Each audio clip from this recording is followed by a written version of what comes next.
Inilah kehidupan orang Madura di Desa Pasak, Kecamatan Sungai Ambawang, Kabupaten Kuburaya.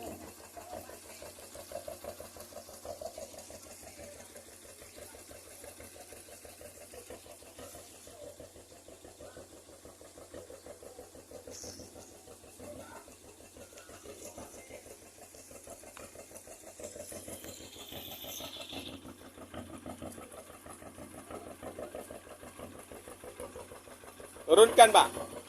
Turunkan. Bawa.